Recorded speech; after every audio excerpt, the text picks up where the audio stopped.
Blackberry एक ज़माने में मोबाइल की सबसे ज़्यादा सेलिंग का राजा माना जाता था।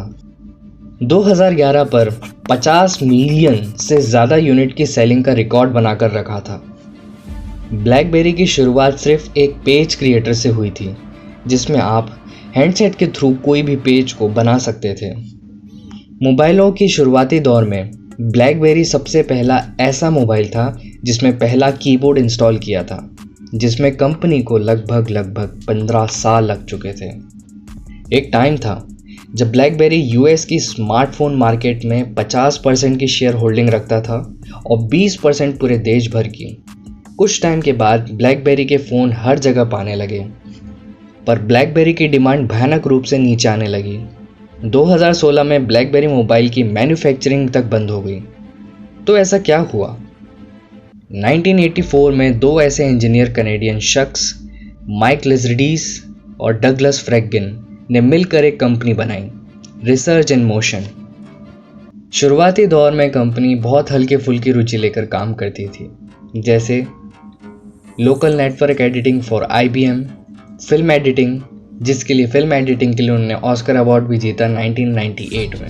1989 में एक कनेडियन फ़ोन कंपनी रॉजर्स ने रिम के साथ एक कॉन्ट्रैक्ट बनाया जो काम करेगी मोबाइल नेटवर्किंग पर, जिसमें कंपनी स्पेसिफिकली डिज़ाइन होगी मैसेजिंग के लिए। फास्ट फॉरवर्ड टू 1996, जब रिम कंपनी ने पहला 2-वे पेज बनाया, फिर थोड़े साल तक उसी पर काम करती रही। अचानक कंपनी ने एक नया फीचर इंक्लूड किया जिसमें display colour, wifi, instant messaging और वेब ब्राउजिंग था। 2002 में कंपनी ने पहला एक ऐसा मॉडल इजाद किया जिसे बोला जा सकता था फ़ोन। 2006 में रिम ने मोबाइल में एक नई ऐसी चीज़ ऐड करी जिसे बोल सकते हैं ट्रैक बॉल, जिसे यूज़र स्क्रॉल अप और डाउन कर सकते थे स्क्रीन पर। ब्लैकबेरी का बहुत ही सिंपल सा डिज़ाइन था, आप इजीली याद कर सकते थे। कीबोर्ड की वजह से अब ऑफिस के साथ साथ बाहर भी काम कर सकते थे, जिसमें email, text, browse, web browsing, मोटा जो कंप्यूटर काम कर सकता था अब वो मोबाइल भी कर सकता था। 2007 में कंपनी की मोबाइल की बिक्री अब हो चुकी थी $3 बिलियन, जिसमें नेट इनकम थी $631 मिलियन। पर कुछ समय बाद is the result of years of research and development, and of course it's an interplay of hardware and software. Now, why do we need a revolutionary user interface? I mean, here's 4 smartphones, right? Motorola Q, the BlackBerry, Palm Treo, Nokia E62, the usual suspects. And what's wrong with their user interfaces? Well, the problem with them is really sort of in the bottom 40 there. It's this stuff right here. They all have these keyboards that are there whether you need them or not to be there. And they all have these control buttons that are fixed in plastic and are the same for every application. Well, every application wants a slightly different user interface, a slightly optimized set of buttons just for it. We're going to take this to a mobile device. But what we're going to do is get rid of all these buttons and just make a giant screen. A giant screen. IPhone के users ने कभी ऐसी चीज़ नहीं देखी थी, जहां पर full touch screen, जो मोबाइल इंडस्ट्री का बहुत बड़ा इनोवेशन था।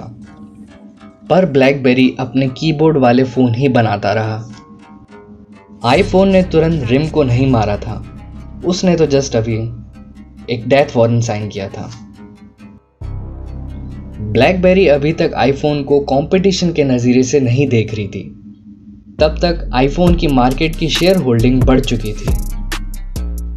एज यूजुअल रिम ने 2008 में पहला फ्लिप फ़ोन निकाला, तुरंत बाद ही ब्लैकबेरी स्टॉर्म, पहला टच स्क्रीन मोबाइल।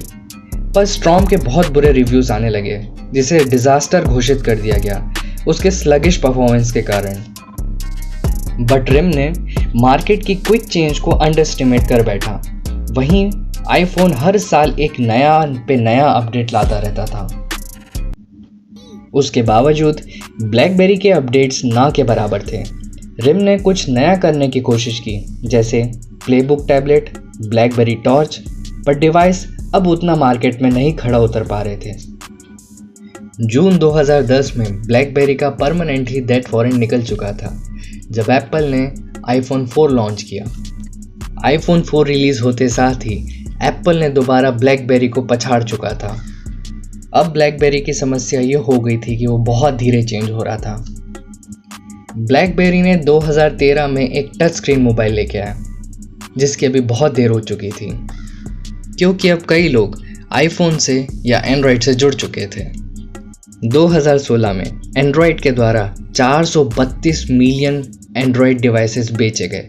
वहीं पर 2,07,900 डिवाइसेस ब्लैकबेरी के बेचे गए, जिसका मोटा मोटा हिसाब निकलता है 0% रेवेन्यू ऑफ ब्लैकबेरी। उसी साल 2016 में चाइनीज़ की एक कंपनी TCL ने ब्लैकबेरी को खरीद लिया। TCL का सिर्फ एक ही मकसद था ब्लैकबेरी को खरीदने के लिए कि वो हार्डवेयर बनाए, बट ब्लैकबेरी की कंपनी सिर्फ सॉफ्टवेयर बनाती थी। आज भी ब्लैकबेरी की पहचान उसके आइकॉनिक कीबोर्ड से जानी जाती है, जो कि आज एंड्रॉयड के थ्रू वो चलता है, उसके OS सॉफ्टवेयर से नहीं। 2021 में ब्लैकबेरी एक नया मॉडल लेके आ रहा है, जो कि एंड्रॉयड बेसिस पे ही रन करेगा। तो तब तक देखते हैं कि ब्लैकबेरी अपने मोबाइल में क्या एक परिवर्तन लेके आता है। Till then, thank you so much for watching my video.